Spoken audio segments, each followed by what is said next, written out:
Aku menyertai kamu senantiasa sampai akhir zaman. Saudara-saudara terkasih, hari ini kita merayakan kenaikan Tuhan kita Yesus Kristus. Tapi sebenarnya hari raya ini tepatnya jatuh pada hari keberapa? Kamis. Hari Kamis itu hari keberapa? Bukan saja hari apa, hari keberapa? Hari ke-40 setelah Yesus bangkit. Maka kalau dihitung ya benar tepatnya hari Kamis kemarin. Tapi secara liturgi, secara pastoral, kita juga menyadari bahwa perayaan penting seperti ini tentunya harus dibuat dalam Eucharistia Maria dan dihadiri oleh umat. Ya, beberapa tempat kadang-kadang tidak bisa karena dan public holiday, kecuali kita di Indonesia, maka dipindahkan ke hari ini. Seperti halnya kita di Hongkong sekarang. Karena pada hari ke-50 kita merayakan apa? Hari Pentakosta. Penta 50. Saudara-saudara terkasih, kalau kita melihat mengapa Yesus perlu menunggu selama 40 hari. Ini angka yang sangat luar biasa. Bangsa Israel keluar dari Mesir dan harus berjalan menempuh padang gurun selama berapa? 40 tahun. Yesus dicobai di padang gurun dan harus berpuasa selama berapa hari? 40 hari, 40 malam. Dan setelah Yesus bangkit juga harus menunggu selama 40 hari sebelum akhirnya dia naik ke surga. Kalau kita melihat di dalam kitab suci, 40 itu menjadi angka keramat. Kenapa saya bilang angka keramat? Karena di dalam 40 hari ini kebanyakan para murid dan juga bangsa Israel dalam perjanjian lama melalui proses pemurnian diri sebelum pada akhirnya mereka menyerahkan diri kepada Tuhan. 40 hari. Kalau kita melihat dalam perjanjian lama, 40 hari di padang gurun, apa yang mereka lalui? Menghujat Allah-Nya, bahkan menyangkal Allah-Nya, berbuat semua mereka meninggalkan Allah-Nya, sehingga pada akhirnya setelah semua proses itu terjadi, baru mereka sungguh-sungguh bertobat dan masuk ke tanah perjanjian. Maka kalau ingat dalam perjanjian lama itu menarik. Ini juga menjadi pelajaran bagi kita semua supaya belajar dari kitab suci. Saya mau tanya satu pertanyaan, kalau bisa jawab luar biasa. Yang memimpin bangsa Israel keluar dari Mesir siapa? Musa. Dan Tuhan mengatakan kepada Musa bahwa mereka ke tanah terjanji. Pertanyaan saya, apakah Musa masuk ke tanah terjanji? Tidak. Siapa yang masuk ke tanah terjanji? Yosua. Kenapa Musa tidak masuk? Karena Musa menyadari dengan sungguh dia dan angkatannya adalah angkatan yang keras kepala dan tidak layak masuk ke tanah terjanji. Musa dan angkatannya adalah angkatan yang keras kepala.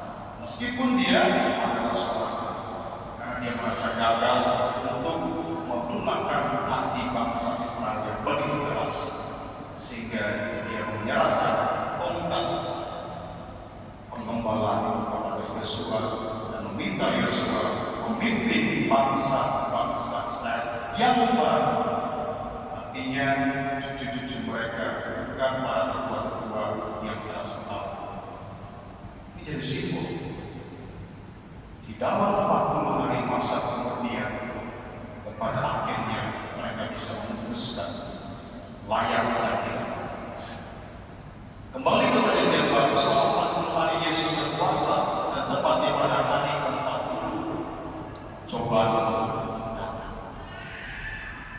Tapi apa yang membuat Yesus menolak semua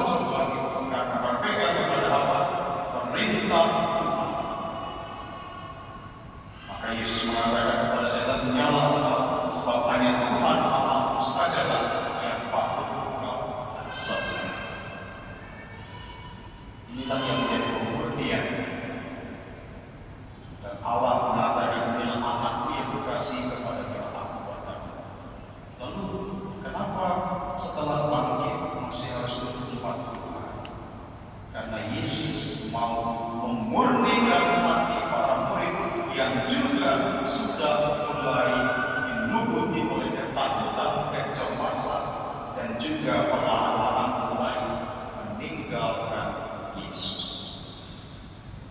Maka dia membutuhkan 40 hari lagi untuk memurnikan mereka sebelum akhirnya naik ke surga.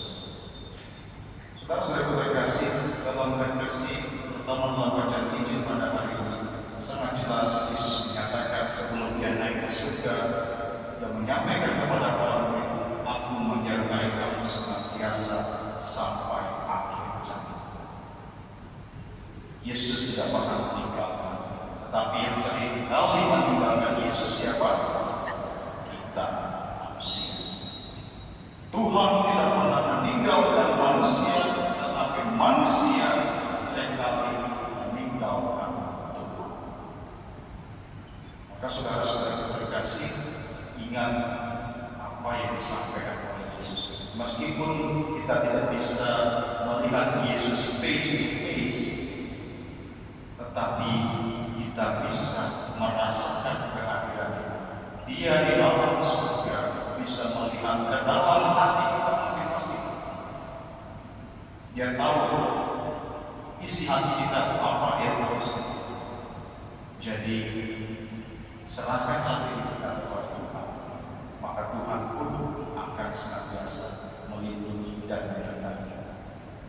Kalau kita belajar bersama dalam perjalanan hidup para murid, sebenarnya juga melambangkan perjalanan hidup dari masing-masing kita. Kadang-kala kita meninggalkan Tuhan, kadang-kala juga kita mempertanyakan Tuhan, atau mungkin kadang-kala juga kita bersikap seperti halnya orang yang percaya kepada Tuhan, tetapi dalam hati ragu-ragu. Dalam bacaan Injil pada hari ini juga disampaikan itu. Ketika Yesus menampakkan diri, mereka menyembah, tetapi beberapa ragu-ragu. Masih juga saat-saat terakhir itu masih bingung, ragu-ragu. Karena apa? Hatinya belum bersih. Saudara-saudara terkasih, kita percaya di dalam ungkapan iman kita, credo itu, Tuhan yang naik ke surga, duduk di sebelah kanan Bapa yang Maha Kuasa. Dari situ Dia akan mengadili hidup kita. Ya, pengadilan itu sudah mulai sejak saat ini, sejak kita memulai hidup kita. Bagaimana Tuhan mengadili? Dengan melihat perbuatan kita masing-masing. Maka sucikanlah hati kita, bersihkanlah hati kita, taatlah kepada Tuhan. Tidak taat sama tukang es itu masalah, tapi taat sama